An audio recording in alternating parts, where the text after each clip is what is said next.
Ti chiedo intanto da che ambiente familiare provieni? Io mi chiamo Cesare Sartori, sono nato il 25 settembre 1949 a Udine, in particolare a Paderno, frazione di Paderno. Provengo da un ambiente familiare, diciamo, medio-basso, perché? Allora, il mio babbo, anzi mio pari, che dico babbo perché vivo da 40 anni in Toscana, mio pari faceva il ferroviere. Ha cominciato a fare il ferroviere, ha fatto tanti mestieri, ha fatto il Malignani, le scuole serali, eccetera. Ha cominciato a fare il ferroviere nella squadra Rialzi, che era quelli che si occupavano di mettere i binari, mettere le traversine. E poi piano piano, facendo i concorsi interni, è diventato impiegato degli impianti elettrici e quindi faceva l'impiegato. Ha studiato latino da solo, fino alle medie lui mi seguiva nei compiti di latino. Mia mamma era la cassiera, storica cassiera dell'Unione Militare di Piazza 20 Settembre a Udine. Avevo una zia, due zii da parte di mia mamma, Ettore che faceva il meccanico al tram bianco di Udine 13° e Norina, la zia Leonora, nubile, che viveva nella vecchia casa dei nonni materni che io non ho conosciuto. Dalla parte paterna ho conosciuto invece i nonni, Isidoro, detto Doro, e Amalia, detta Amalie, e avevo 3 zie, una che è stata per tanti anni in Venezuela, un'altra nubile, Alma, la più vecchia, e la più giovane, Elda, che aveva l'età della mia mamma, insomma, che ha avuto anche figli, eccetera. Insomma, questa è la famiglia. Nessun professionista, io sono stato, a parte mia cugina che quando è tornata dal Venezuela, la figlia di Diletta, zia Diletta, si è laureata, io sono stato il primo che ha fatto il liceo, il primo che si è laureato nella famiglia, insomma. Diciamo che mia mamma fino a un certo punto non aveva tanta fiducia nelle mie possibilità, nelle mie capacità, diciamo. Era sempre un po' diffidente. Quando si andava in giro per la strada, anche quando ero grande all'università, incontravamo delle sue amiche e lei mi diceva saluta la signora, come se fossi un bambino, capito? Così. Però non mi hanno mai... mio papà era assolutamente orgoglioso di me, eccetera, ma anche mia mamma poi alla fine era contenta, insomma. Ricordo che mio papà, io gli mandavo da Firenze, gli mandavo gli articoli che scrivevo o le copie del giornale e li ho ritrovati tutti ritagliati e incollati su questi album che lui teneva, insomma, così. Si parlava di politica anche a casa tua o di rado? Non ricordo, ci ho pensato a lungo, non ricordo un'occasione, una situazione in cui si sia parlato di politica in casa.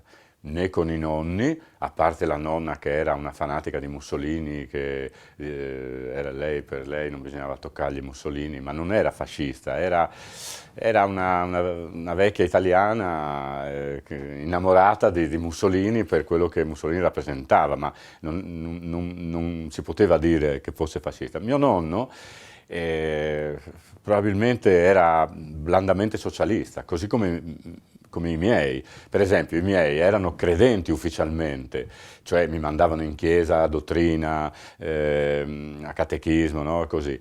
Però non è che erano fanatici, credenti, insomma, così. Erano all'acqua di rose, insomma, e anche dal punto di vista politico non ricordo una discussione in casa, neanche tra i miei genitori, di politica, né io con loro. Abbiamo cominciato a parlare di politica nel 1970, 69-70, quando io sono tornato da Trieste e ho cominciato a fare politica a tempo pieno. Allora lì si parlava di politica, allora mio papà leggeva l'Unità, comprava l'Unità, ho tutti ancora i ritagli, lui ritagliava le rubriche di Fortebraccio e le incollava in un quadernone, così, ma prima di politica zero. Immagino che avessero dato il voto, chi lo sa, forse alla DC, ma forse ai socialdemocratici o ai socialisti, non credo ai comunisti, questo no, ma non si parlava di politica. Andavo a dottrina, e andare a dottrina significava, la faceva in genere il cappellano, il viceparroco. Noi avevamo uno che si chiamava Don Nicolino, che era un tipo molto iroso. Una volta spezzò, dalla rabbia, spezzò una stecca di biliardo, la tirò così nella saletta dove c'era anche il calcetto, il calciobalilla, eccetera. Era uno che girava, all'epoca i preti erano ancora, non avevano il clergyman, giravano ancora con la tonaca, lui metteva le scarpe bullonate sul campino lì a Paderno, dietro la chiesa, tirava su la sottana, la tirava su così con una mano e tirava di quelle cannate fortissime, perché era uno, un sanguigno, era uno sanguigno.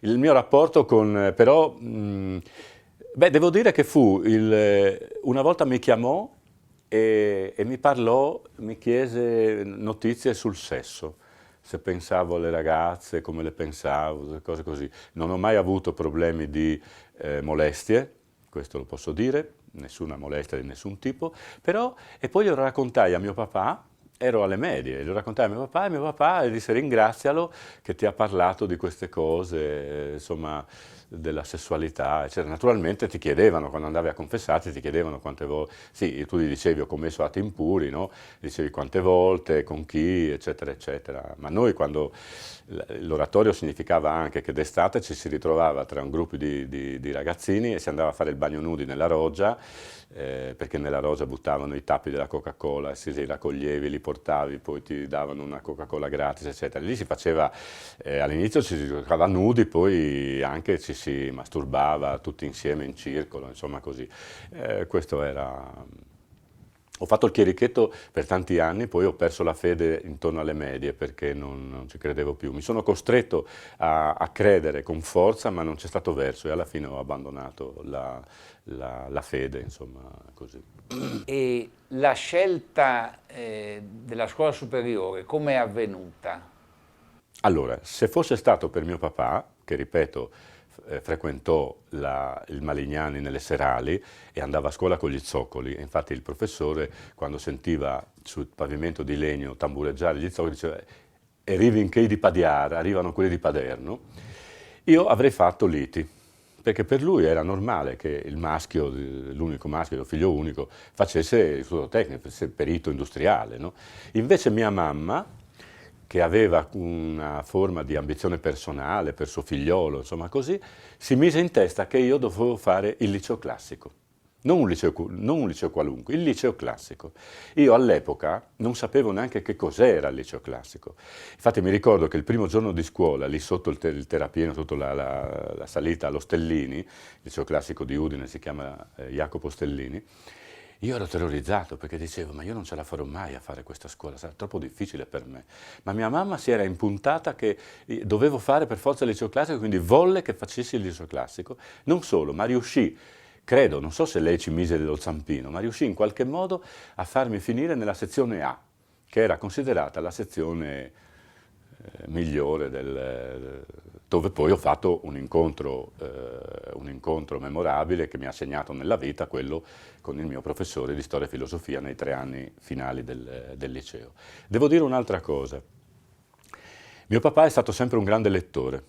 Era un operaio, in pratica, autodidatta, ha studiato latino da solo con un amico che insegnava alle scuole medie, però girava sempre con qualcosa da leggere in tasca. Lui era un appassionato di gialli e soprattutto di fantascienza, Urania, ma aveva sempre qualcosa da leggere in tasca. Quindi all'epoca, sapete, non c'era televisione, non c'era niente, c'era solo la radio, quindi si sentiva la radio e basta. Mia mamma, quando io ero ancora, a parte che quando ero piccolino io sono sempre stato riempito di libri, conservo ancora i libri di quando ero bambino, di quando ho imparato a leggere. Ho un'edizione Mondadori, mi pare Mondadori, di Biancaneve e i 7 nani con le illustrazioni del film di Walt Disney, che risale, credo, al 50, 51, 52, ce l'ho ancora a casa. Mia mamma fece una cosa che secondo me mi ha segnato nella vita poi, per quello che sono diventato. Quando ero alle medie, lei lavorava all'Unione Militare. In via Nazario Sauro, nella stradina che collega via Cavour a piazza 20 settembre, c'è stata una storica libreria per anni di Bruni. Era un bugigattolo, alto, lungo, ma stretto, con questo omone che faceva il libraio. Mia mamma aprì un conto fece come in cooperativa, aprì un conto, libri lì, e io potevo andare da Bruni a comprare tutti i libri che volevo, non solo quelli di scuola ma di lettura. Ricordo la prima copia delle Memorie di un italiano di Ippolito Nievo, edizione Buri in 2 volumi, io l'ho comprata lì e l'ho letta alle medie, Carlino Altoviti, La Pisana, eccetera, e io potevo comprare i libri da Bruni e mia mamma passava alla fine del mese a saldare il conto, come in cooperativa, preciso, come il libretto della cooperativa. Pesavano differenze di classe all'interno della scuola? Allora, c'erano forti differenze di classe.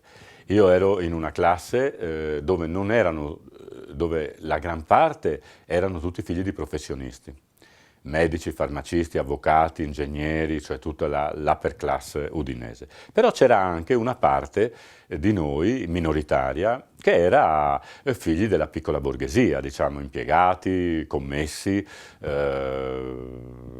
maestri, magari insegnanti, perché sai, maestri all'epoca avevano uno status, diciamo, diverso dai professori o universitari o di scuola media superiore. Devo dire la verità, non ho mai sentito, non mi è mai stato fatto pesare la differenza di classe. È chiaro che all'interno della classe c'era un piccolo gruppo che noi ci frequentavamo tra di noi, soprattutto maschi, ma c'erano anche delle femmine, non so, c'era la figliola del dottor Aldo Castellani, la figliola del farmacista Ernesto Cominotti, insomma, no, che frequentavamo. È chiaro che tra di noi ci si frequentava anche fuori della scuola, però c'era un piccolo gruppo noi eravamo noi ci chiamavamo i 4 moschettieri, 4 maschi, facevamo tante cose insieme. Ma la differenza di classe e le, diciamo, discriminazioni o cose del genere non le abbiamo mai sentite. Andavamo nelle case, facevamo i festini, venivamo invitati. Io certo a casa mia non potevo invitare nessuno perché avevo il gabinetto ancora nel cortile, non avevo il riscaldamento e l'acqua calda, cioè una casa impresentabile, cioè, quegli altri avevano i salotti, le cose, quindi io non potevo invitare, però venivo invitato ed ero ben accetto e mi ricordo ho stabilito degli ottimi rapporti con i genitori di questi e di queste mie compagne di classe, sì. Non parlavamo di politica.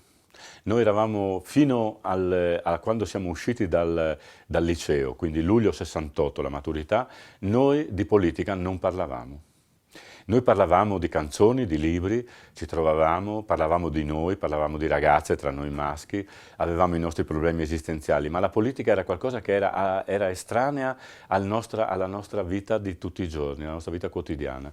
È curioso come improvvisamente, dopo quell'anno, l'essere andati all'università, il vento del 68, l'autunno caldo, eccetera, cambiò radicalmente il nostro modo di rapportarci tra di noi, il tono delle nostre conversazioni, il contenuto delle nostre conversazioni, ma fino all'estate del 68 noi eravamo preoccupati soltanto della ragazza che non ci dava corda, che non riuscivamo a imbroccare, di che vacanze avremmo dovuto fare, di che libri dovevamo leggere, di che cosa fare all'università, eccetera.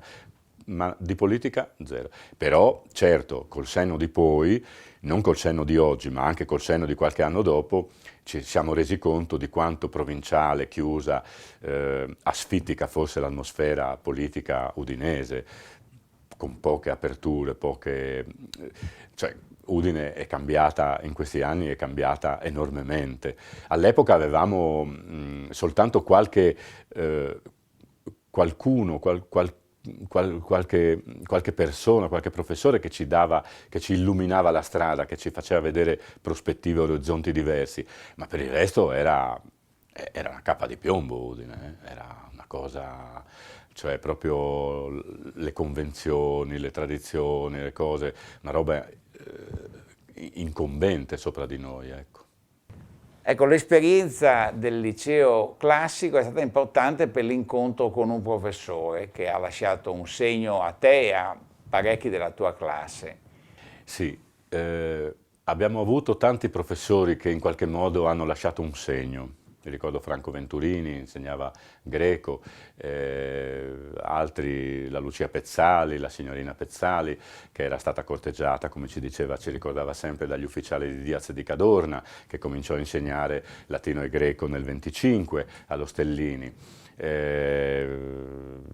Tanti insegnanti che in qualche modo hanno, ma ci fu uno solo che lasciò un segno più profondo degli altri, duraturo, e che dura tuttora, che si chiamava Gian Giacomo Menon, insegnava storia e filosofia. Lui è stato un vero pontifex, nel senso letterale, etimologico della parola, cioè di creatore di ponti, facitore di ponti. Lui ha creato per noi, ci apriva orizzonti, ci ha aperto la visione su mondi diversi, su mondi lontani, ed era riusciva a collegare tra loro discipline diverse, campi diversi, suggestioni. Io ricordo che i miei quaderni di storia e filosofia erano zeppi non solo di appunti delle lezioni didattiche, cioè curricolari, ma anche di spunti, di suggerimenti di lettura. E infatti, non tutti però lo seguivano, ma alcuni di noi il pomeriggio andavano alla Ioppi a cercare i libri che lui consigliava, oppure con quei pochi soldi che avevamo in tasca andavano nel buco dei libri usati che c'era lì accanto alla Ioppi, nel grande androne, no? Da quei due personaggi che lo gestivano, a cercare i libri che Menon ci consigliava per leggerli. Lui è stato quello che in questa morta gora, in questo ambiente chiuso, con orizzonti limitati, udinese, ci aprì le prospettive su tutto quello che stava al di fuori. Posso dire, non so, lui ci parlava di Umberto Eco, di Roland Barthes, di Heidegger, di Wittgenstein, non so, cioè tutte le novità culturali che comparivano nel mondo, lui ce le segnalava. E questo è stato per noi, ed è riconosciuto ancora. C'erano gli indifferenti, quelli che si limitavano a studiare, anzi che dicevano che secondo loro Menon non insegnava bene. Qualcuno ha dichiarato, anche io l'ho scritto, ha dichiarato che per l'esame di maturità ha sentito il bisogno di andare a prendere lezioni private perché secondo lei, in questo caso era una femmina, non si sentiva ben preparata in filosofia. Altri invece, i quali hanno dichiarato che secondo loro quello che aveva insegnato Menon era importante e li aveva formati. Io stesso posso dire che sui quaderni di appunti che ho preso io all'epoca, quindi stiamo parlando degli anni 66-68, di storia della filosofia, ci ha studiato poi uno dei miei figlioli, Lorenzo, che è appena laureato in filosofia, e quando era al liceo, quindi 5-6 anni fa, ha utilizzato gli appunti di Menon di filosofia. Quindi c'era una parte che lo osteggiava, una parte perché era anche un personaggio escludente, lui aveva l'abitudine di crearsi anche un cerchio magico intorno, di gente che gli parlava, che lo seguiva, eccetera. E poi c'erano gli oppositori, e c'erano quelli che lo adoravano. Posso dirvi una cosa, ora tra poche settimane uscirà un nuovo libro di Menon, che io ho promosso.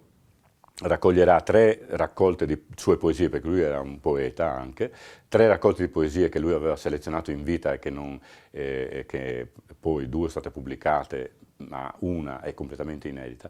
Per pubblicarlo ho lanciato una raccolta fondi tra gli ex allievi. Ho raccolto 41-42 adesioni. Da Antonio Carlini, accademico dei Lincei, diploma di maturità classica allo Stellini, nel luglio del 54, a Maurizio Driol e Celestina Geatti, maturità magistrale luglio 1976. Quindi sono diverse generazioni di studenti che si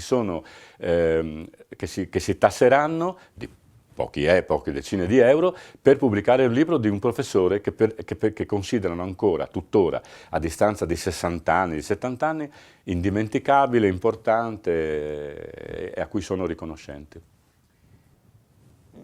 Che atmosfera c'era nella classe? Voi eravate, hai detto prima, 4 moschettieri, no? Noi siamo i 4 moschettieri, Mario, Giuliano, Giancarlo e il sottoscritto. Avevamo deciso di andare a Praga come regalo, come viaggio di maturità. Avevamo già la sorella di Giuliano Abate, Matelda, si era già preoccupata di farci avere i visti, era andata a Trieste a chiedere i visti perché all'epoca bisognava avere il visto per andare a Praga.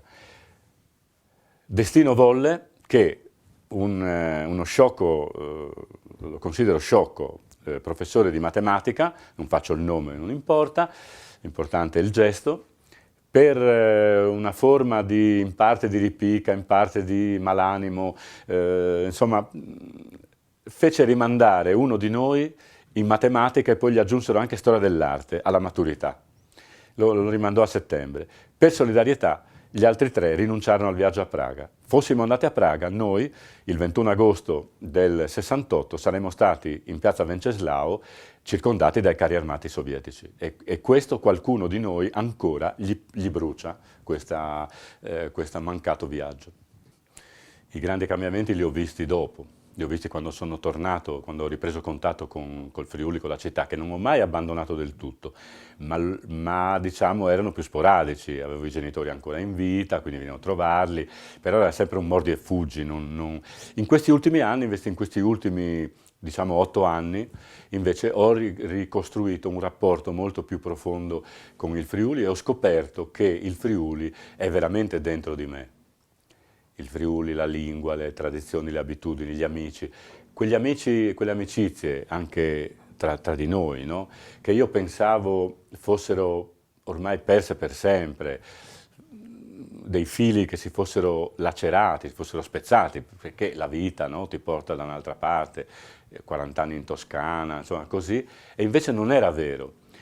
I legami c'erano sempre, erano solo stati ricoperti da quella patina di detriti e di polvere che il tempo lascia dietro di sé e che ricopre le nostre tracce, ma bastava spolverarli un po', bastava dedicarsi un po' e quei legami sono tornati fuori quasi come prima, con qualcuno, con Giancarlo, uno dei 4 moschettieri. Noi ci parliamo come se ci fossimo sempre frequentati tutti questi anni, con la stessa confidenza, lo stesso modo di fare, ci capiamo al volo, è stranissima questa cosa. Senti, com'è che appunto a un certo punto vai in Toscana, questo fa notizia per così dire? Sì, vado in Toscana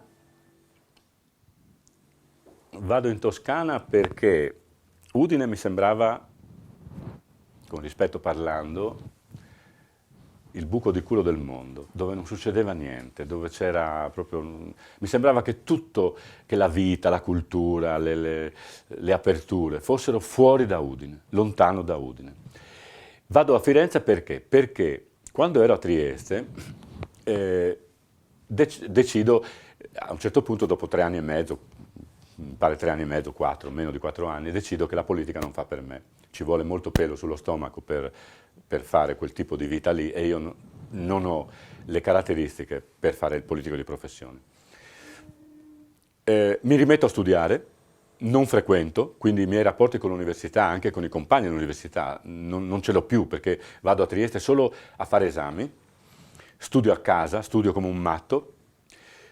Prima di laurearmi sono costretto a partire militare perché ho esaurito i 4 anni di comporto che davano i fuoricorso per l'inviare il servizio militare.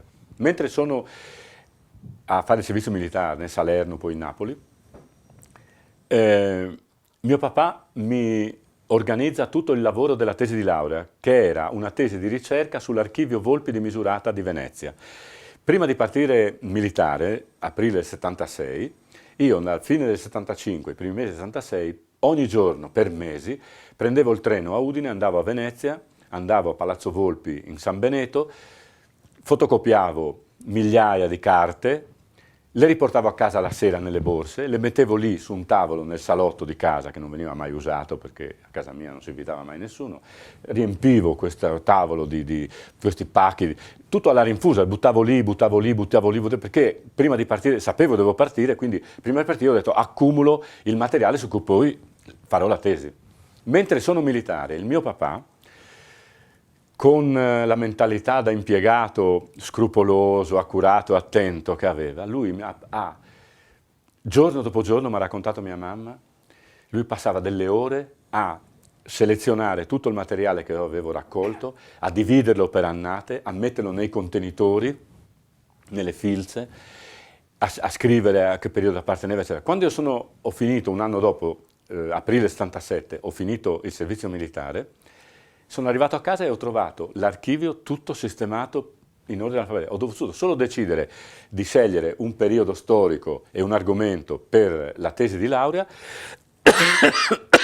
Dopodiché ho aperto il primo contenitore, ho cominciato a scrivere, a leggere, a scrivere, e il 30 giugno del 77, quindi in un tempo straordinario per una tesi di ricerca, no? Così, sono riuscito a consegnare una tesi alta così a Miccoli, a Giovanni Miccoli, a Teodoro Sala, a Trieste, e a laurearmi, praticamente in 2 mesi e mezzo, grazie a mio papà. Nel fare la tesi, nell'anno prima di partire militare, io avevo preso contatto, cioè il suggerimento dell'argomento della tesi, gruppo Volpi di Misurata, la Società Adriatica dell'Elettricità, me l'aveva data. Io ero andato da Enzo Collotti a chiedergli la tesi, ma Collotti mi disse: guardi Sartori, che io il prossimo anno cambio università, vado, non so dove dovevo andare, a Ferrara, a Bologna o a Firenze forse, e quindi io gliela posso anche dare la tesi, però poi non la posso seguire. Quindi se lei vuol fare una tesi sul periodo del ventennio, un argomento di storia economica del periodo del ventennio fascista, deve prendere contatto con uno di questi 2 gruppi che si stanno lavorando in questo momento in Italia, o col gruppo di Caracciolo ad Ancona, o col gruppo di Giorgio Mori, storico dell'industria elettrica, a Firenze. Io scelgo Firenze perché Ancona mi sembrava un capo al mondo, Firenze era Firenze, sono innamorato, no, della città. Quindi comincio a fare su e giù con Firenze, da Mori, che non è il mio professore, ma mi dà l'idea dell'argomento della tesi, mi spinge ad andare a Venezia a chiedere al figlio di Volpi di accedere all'archivio, cosa che avviene, eccetera. E quindi, frequentando Firenze, vivendo alla pensione Bodoni a Firenze, periodo che lavoravo alla Nazionale, pensione Bodoni dove si fermava il compagno Palmiro Togliatti, eccetera, io mi innamoro della città e decido che se voglio andare via da Udine, la città dove voglio andare è Firenze. E la Toscana, Firenze in particolare. E quindi, una volta laureato, passo un anno a fare, non so, ho scritto una relazione per un convegno a Venezia, poi ho scritto un'altra relazione per un'altra rivista, ho avuto una borsa di studio della Fondazione Inaudi di Torino, eccetera, eccetera, però tutti lavori così. Poi ho avuto l'occasione grazie al mio ex suocero, che aveva un amico che era il braccio destro dell'editore Monti, Attilio Monti, ho avuto l'occasione di avere un contatto con la Nazione di Firenze e sono stato assunto alla Nazione di Firenze. Ho fatto il giornalista per tutta la vita, non avendo all'inizio la vocazione del giornalista, però è stata diciamo, la mia vita ha preso questa strada in questo modo. C'è stata una fase doppia andando a Trieste. All'inizio come ti sei sentito e poi dopo invece ti sei inserito pienamente nella vita triestina, nell'atmosfera triestina. Con la testa piena di simboli, come direbbe Guccini, e di pregiudizi, andai a Trieste convinto che i cucinastri triestini fossero quella genia di cui parlavano i friulani, cioè gente che sapeva vivere, mentre noi friulani eravamo attaccati alla terra, al mattone, no? al risparmio, eccetera. Loro invece era gente che viveva alla grande, splendidi, così, poi insomma...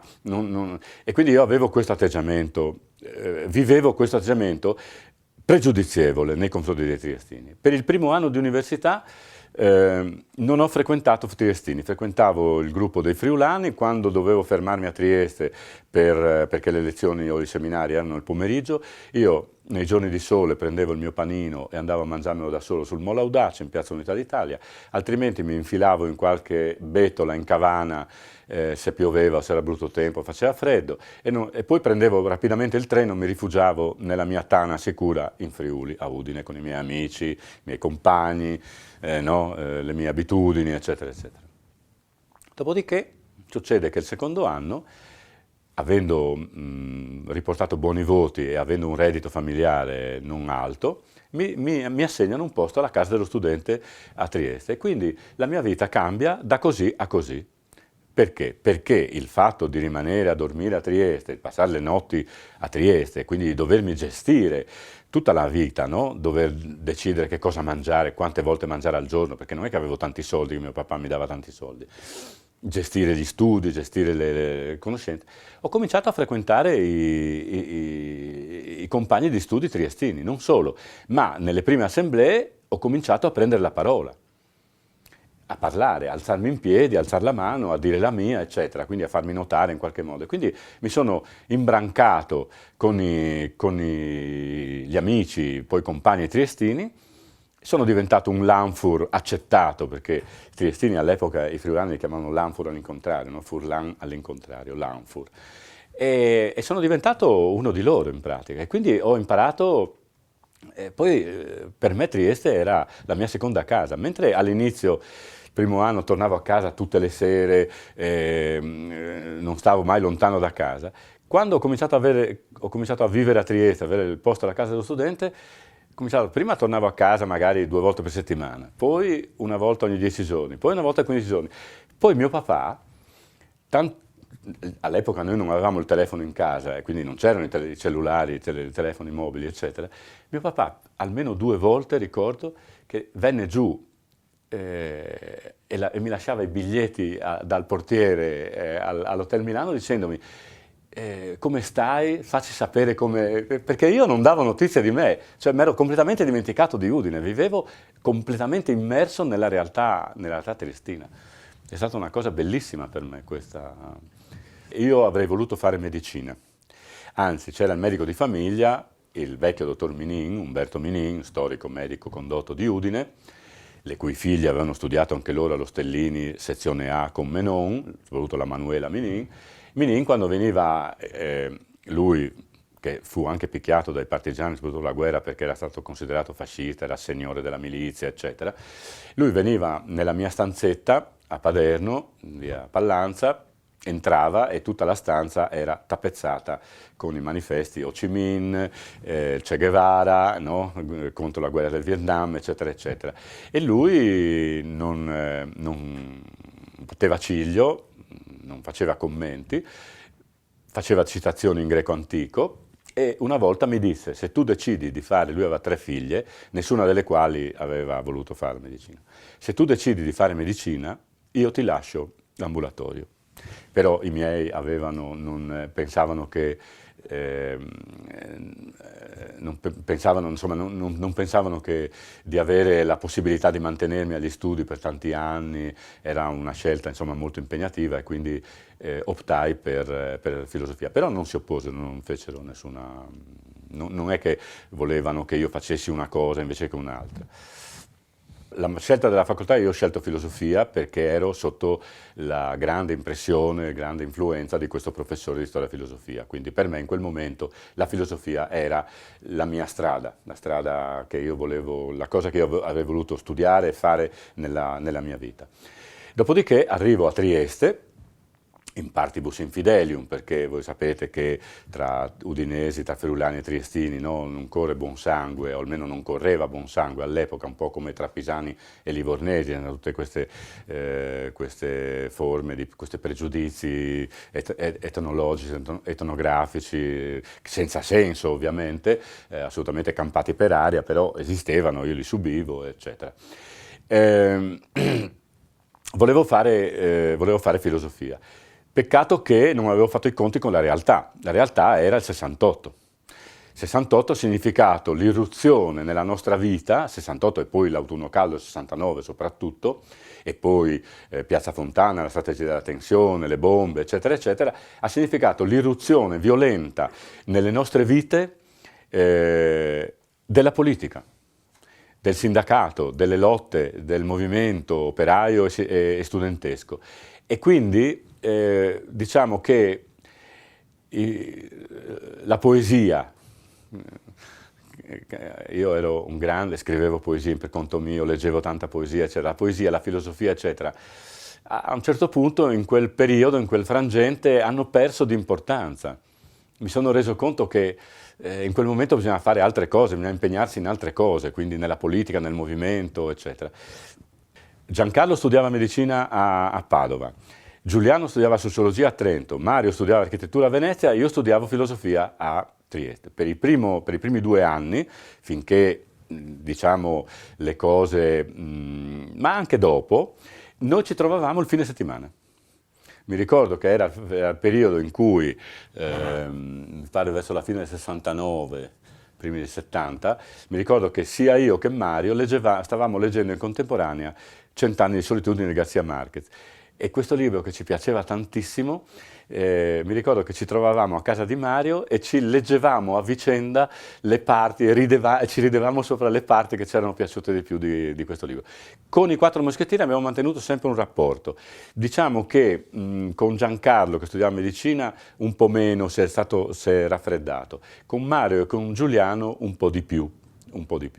Però poi le cose per me sono cambiate abbastanza radicalmente, perché quando ho accettato di andare a fare politica, il politico di professione a Udine, la mia vita era tutta dedicata al partito, alla Federazione Giovanile Comunista, quindi tante riunioni, tante cose così, e un po' sì, ci si vedeva, ma molto meno rispetto a prima. L'esperienza, diciamo così, di politico, no? Di funzionario, come è stata vista nella tua famiglia? In famiglia, ripeto, non c'era nessuno prima era comunista o si era dichiarato comunista o si era schierato da quella parte lì. Al massimo potevano essere socialisti, potevano essere i socialisti all'Acqua di Rose, alla Saragat, diciamo, o alla Nenni, no? Il Partito Socialista Italiano, ma comunisti no, erano considerati, cioè in famiglia erano considerati un po' il diavolo, eccolo, una cosa. E quindi la mia scelta politica mi ha alienato, non so, per dire, una delle sorelle di mio papà, che aveva 3 figlioli più piccoli di me, ai quali io prestavo libri. Mi ricordo che a uno di loro, al più grande, che aveva 4 anni meno di me, quindi non è che era proprio un bambino, gli prestai la storia, mi ricordo se era Guerra di Popolo, la storia della Resistenza di Luigi Longo, degli editori riuniti, e lei, quando vide che cosa gli avevo dato da leggere, me lo fece restituire da suo figlio subito, il giorno dopo, 2 giorni dopo, e disse che non era una lettura adatta al suo figliolo, per dire, si stava parlando di resistenza, quindi ebbi l'ostracismo, e non era un ostracismo aperto, un ostracismo molto dichiarato, era un ostracismo silenzioso, che però mi aveva fatto intorno terra bruciata, insomma, praticamente io ero il reprobo, la pecora nera della famiglia, questo sì. Io ho cominciato l'università, ho fatto i primi 2 anni, avevo anche un ottimo libretto, tutti 30 lode, avevo avuto anche il posto alla casa dello studente per merito all'Hotel Milano in via Ghega a Trieste, però quando c'è stato il richiamo della foresta, cioè Angelo De Piero, un vecchio compagno di Udine, di cui ero diventato amico, eccetera, che mi chiese di fare il segretario della FIGC, dei giovani comunisti a Udine, perché non si trovava nessuno che era disposto a farlo, io mollai l'università e venni a Udine a fare politica a tempo pieno. Feci il funzionario di partito per 4 anni, 3 anni e mezzo, quasi 4, ho fatto il funzionario di partito, andando contro tutte le tradizioni, le abitudini di famiglia, mettendomi contro mia zia Norina, l'ho ricordato, per protesta contro questa mia decisione di mollare l'università, non mi invitò a mangiare gli gnocchi. Non vi dico poi le discussioni in casa con mio papà e mia mamma, che non capivano questa mia scelta, dicevano tu devi studiare, ma noi non siamo una famiglia ricca, possiamo mantenerti, eccetera. E io invece volevo fare questa cosa qui e l'ho fatta per questi 4 anni, prima poi di rendermi conto che non era la strada che faceva per me, tornare a studiare, eccetera, eccetera. C'era meno competizione tra i partiti tradizionali, diciamo il PC, FIGC, PC, ma soprattutto PC, e diciamo lotta continua, i marxisti-leninisti, quelli di servire il popolo, eccetera, rispetto a Udine. A Udine c'era più radicalizzata la situazione. Ricordo che quando ero segretario della FIGC, mettiamo il lunedì la FIGC chiamava allo sciopero per il diritto allo studio, no? Tutte le piattaforme dell'epoca, gli studenti medi delle scuole medie superiori, e quindi noi organizzavamo e guidavamo il corteo degli studenti delle scuole superiori di Udine. Il martedì o il mercoledì lo faceva Lotta Continua, Toni Capuozzo di Lotta Continua o Andrea Valcis di Servire il Popolo, marxisti-leninisti. A Trieste invece c'era un clima molto più unitario. Eravamo, anche perché il partito era molto più forte, il PC era molto più forte lì, e i gruppetti erano più, diciamo, contavano un po' meno, però c'era una componente anarchica, Claudio Venza in particolare, poi altri, ma diciamo che c'era meno rivalità all'interno della sinistra, ecco, meno rivalità, si lavorava di più insieme. Nella tua esperienza politica, che fasi hai individuato? Com'era il rapporto anche col Partito Comunista, con la dirigenza del Partito Comunista? Io sono stato catapultato da fuori in una realtà che non conoscevo, che non mi apparteneva. Lì c'era un gruppo storico di giovani compagni, penso in particolare ai due figli di Mario Lizzero, dell'onorevole Lizzero, il comandante Andrea, che si chiamava che aveva il nome di battaglia di suo padre, Andrea, e poi Luciano Lizzero, poi c'erano altri, non so, c'era Vanni De Lucia, poi c'erano, sì, insomma, altri giovani compagni, che erano già un gruppo che facevano già, si conoscevano, si frequentavano. Io venivo da fuori, ero stato catapultato, per di più ero stato catapultato dal partito. Quindi loro mi hanno subito in qualche modo. Io ero talmente ingenuo e inesperto di queste cose, anche della politica, che io dicevo, ma mi ha messo il partito, lì devo essere leale nei confronti del partito, no? E quindi tendevo a imporre, diciamo, la linea del partito. Loro avevano una linea molto più aperta, più libertaria, più autonomista rispetto alla federazione, alla segreteria della federazione. Erano giovani, no? Erano più aperti, e io mi sono trovato in mezzo, ma ho sbagliato, perché invece di stare con loro, di schierarmi con loro, per un malinteso senso di lealtà stavo dalla parte del partito, e quindi chiaramente loro mi hanno fatto, e giustamente mi hanno fatto, una guerra spietata.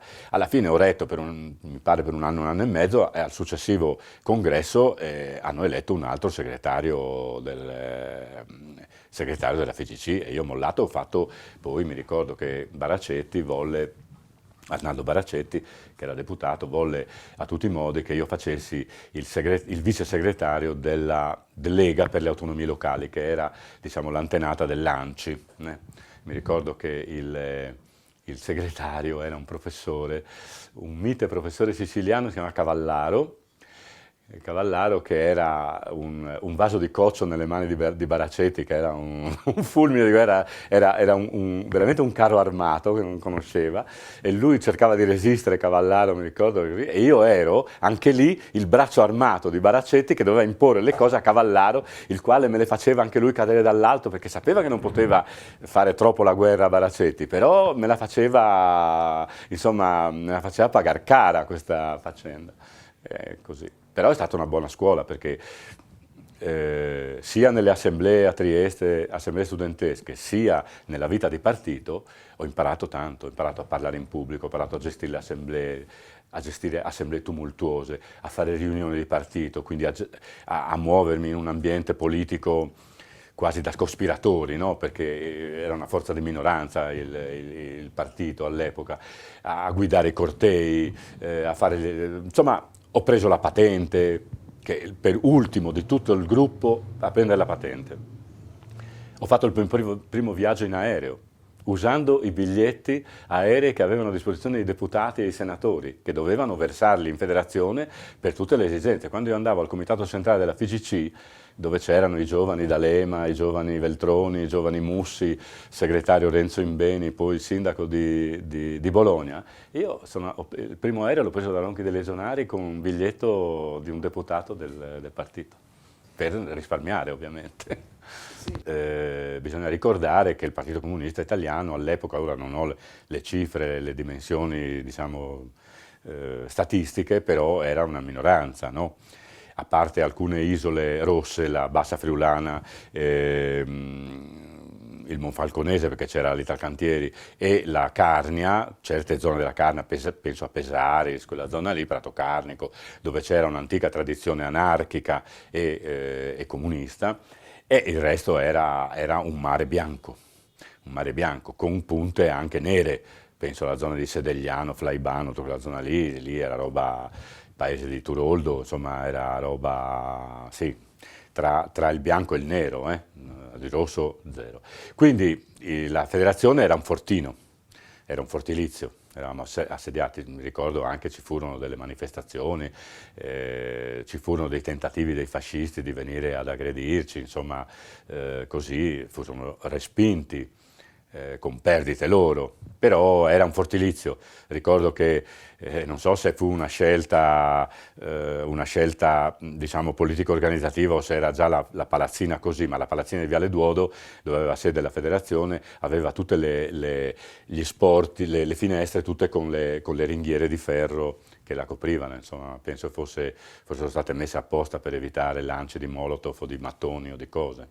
Il clima era di assedio, noi cercavamo di fare il più possibile, ricordo all'epoca era segretario Silvano Tarondo, che poi è stato il sindaco Tavagnacco, vice segretario era Renzo Pascolat, che poi divenne segretario, in segreteria c'erano Guerino Ceccotti, che ho avuto il piacere di rivedere, sia pure molto anziano e barcollante, l'altro giorno all'inaugurazione della mostra sul 68 a Palazzo Morpurgo, che si occupava, mi pare, se non ricordo male, delle fabbriche. Poi c'era Renzo Toschi, che si occupava degli enti locali, sì, così. Poi c'era, non so se Angelo De Piero era in segreteria, forse sì, e poi c'era il mitico Turco, Gino Turco, l'amministratore, perché l'amministratore della federazione non faceva ufficialmente politica, andava quando c'era bisogno a fare anche teneva riunioni, assemblee, eccetera, ma era soprattutto dedicato ai conti, a tenere i conti. Ed era tirchissimo. Mi ricordo che all'epoca io dovevo diffondere un certo numero di copie di Nuova Generazione, il mensile della FIGC. Arrivavano da Roma, mettiamo 100 copie o 150 copie che dovevamo vendere. Lui teneva il conto di quante ne vendevo. Quelle invendute me le detraeva dallo stipendio che io prendevo, non è che andavano nelle rese, perché non c'era rese, me le tratteneva a me sullo stipendio, per cui io ero obbligato a correre per mezzo Friuli da tutti i giovani compagni delle sezioni della FIGC, a Cividale, a Tolmezzo, di qua e di là, a dirgli vendete le copie di Nuova Generazione e raccogliete i quattrini soprattutto, capito? Perché sennò io... quelle 80.000 lire al mese che mi dava, dovevo farci stare anche quella roba lì. Bellissimo. Per finire la domanda topica è: che giudizio dai del 68 complessivamente, col senno di poi, che è uno strumento magico, perfetto? Io penso sempre una cosa, al di là dei punti specifici, no? Del prendere la parola, del rompere questo clima di autoritarismo, che non era autorevolezza, era proprio autoritarismo, che esisteva nella scuola, nella società, nei rapporti, poi diciamo, la grande innovazione anche nei rapporti interpersonali, no? Tra maschio e femmina, così, questa grande liberalità, eccetera. Al di là dei singoli contenuti, io penso una cosa, penso che il grande difetto o la grande colpa che hanno quelli della mia generazione non è stata quella di aver fatto il 68, di essersi battuti per quelle libertà, per quelle possibilità, per quei diritti, per quelle aperture. È stato di aver pensato, di aver presunto che quelle conquiste erano state fatte una volta per sempre. E invece poi ci siamo amaramente resi conto, dopo ovviamente col senno di poi, ci siamo amaramente resi conto che quelle conquiste, come tutte le conquiste civili e sociali, vanno ribadite almeno a ogni generazione, perché poi se ne perde la memoria, la conoscenza, perdono di efficacia. Bisogna ogni volta rinnovarle. È come un patto. Il patto va rinnovato ogni volta. E purtroppo non è che scrivendolo una volta lì, noi l'abbiamo visto tutti i tentativi, no, di affossare il divorzio, di affossare l'aborto, di intaccare i diritti, le conquiste anche sindacali in fabbrica, eccetera. È qualcosa che va conquistato, ogni generazione la deve conquistare. E poi ho pensato un'altra cosa, anzi, più che non l'ho pensata da solo, mi ha aiutato uno dei miei figlioli a pensarla, Andrea. Andrea che è qui, vicino accanto a me, anche se voi non lo vedete. Andrea che è iscritto al 3° anno di medicina e ragionando con lui e spiegandogli che cosa sarebbe successo oggi, no, con questa intervista che sto facendo, e lui che ha sempre un pensiero divergente, lui mi ha suggerito una considerazione da fare e io ho pensato che questa considerazione è molto giusta.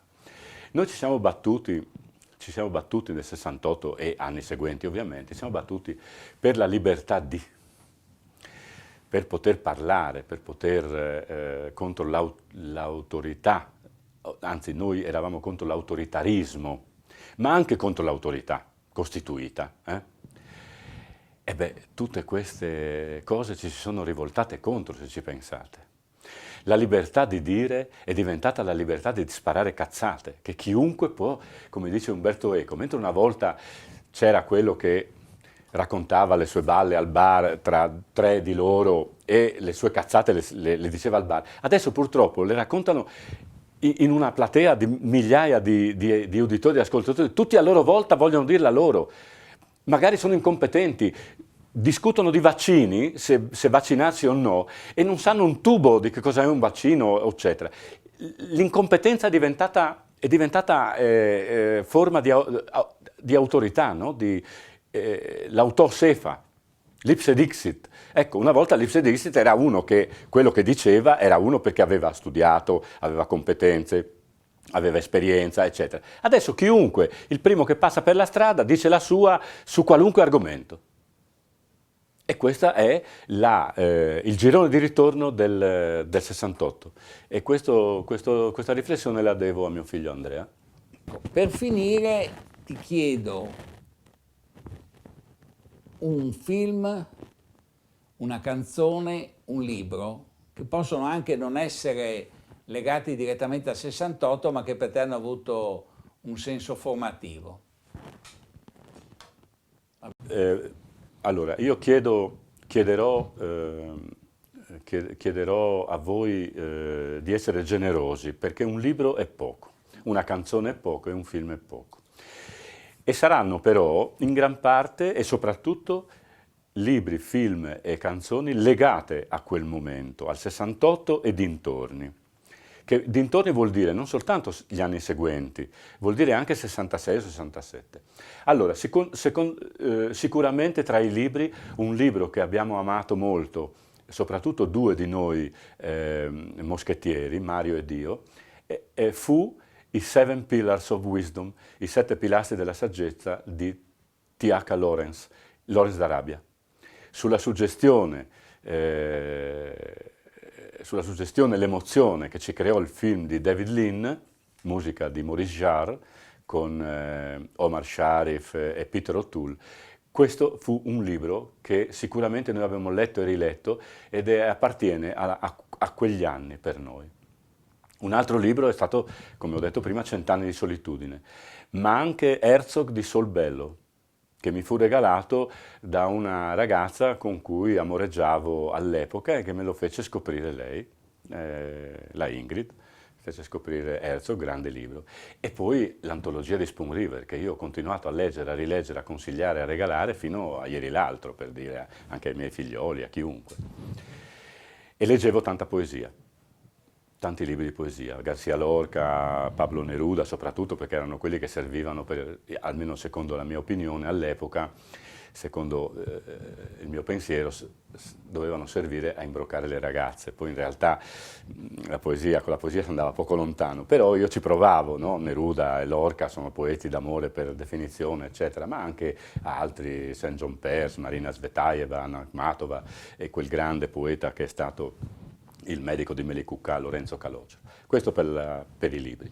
Per i film, beh, tutti noi, 4 moschettieri, eravamo lettori. l'estate la passavamo, facevamo a gara chi leggeva più libri durante l'estate. Io credo un anno di essere riuscito a leggere, nel periodo tra la seconda e la terza liceo, di essere riuscito a leggere tra libri di narrativa, poesia saggistica, eccetera, credo tra i 40 e i 45 libri. È stato Fahrenheit 451 di Truffaut. Questo è stato un film che noi abbiamo visto e rivisto più volte, abbiamo visto, mi ricordo, al Puccini, così come un altro film perché era la libertà, era un inno alla libertà, Zabriskie Point di Antonioni, non solo perché c'erano le musiche dei Pink Floyd, quell'esplosione della casa dei ricconi alla fine che esplode in 1000 pezzi multicolori, ma anche perché la protagonista femminile era la Daria Alprin di cui tutti noi eravamo innamorati. Ecco, poi c'era Easy Rider, ovviamente, anche lì il viaggio, Il laureato di Mike Nichols e I pugni in tasca di Bellocchio, perché anche noi avevamo i pugni chiusi in tasca all'epoca. Le canzoni erano, noi andavamo in giro in bicicletta, siamo stati sempre sempre ciclisti, l'unico che aveva il motorino, un Garelli, a cui noi ci appendavamo tutti no, per farsi tirare, era Giancarlo, gli altri avevano tutti biciclette, e andavamo nei campi, sul Cormora, Pagnacco, Leonacco, e passavamo le ore nei prati, con le mani dietro la testa, così, a rubare le mele selvatiche al contadino, a bruciare le stoppie e a cantare, a parlare di libri, a parlare di ragazze e a cantare le canzoni che sapevamo, quindi Marinella, Carlo Martello torna dalla guerra, La guerra di Piero, di De André. E curiosamente qualcuno di noi si era imbattuto nell'adagio per archi ed organo di Tommaso Albinoni, dilettante veneto, e noi mormoravamo così l'adagio per archi e organo di Tommaso Albinoni, dilettante veneto. Perché? Non si sa, perché ci garbava la cosa, ci garbava secondo me più che altro quel dilettante veneto, non sapevamo nulla di Tommaso Albinoni, non c'era Wikipedia o internet come adesso, capito? Ma è così. Se devo dire però che ora c'è una canzone che in qualche modo rappresenta per me l'emozione, il ricordo di quegli anni, è Eschimo di Guccini. Eschimo di Guccini rappresenta esattamente quello che noi eravamo. A 20 anni si è stupidi davvero, però Eschimo è la canzone che, dal mio punto di vista, che per me rappresenta i miei anni, i miei 20 anni, i miei 20-22 anni di quel periodo.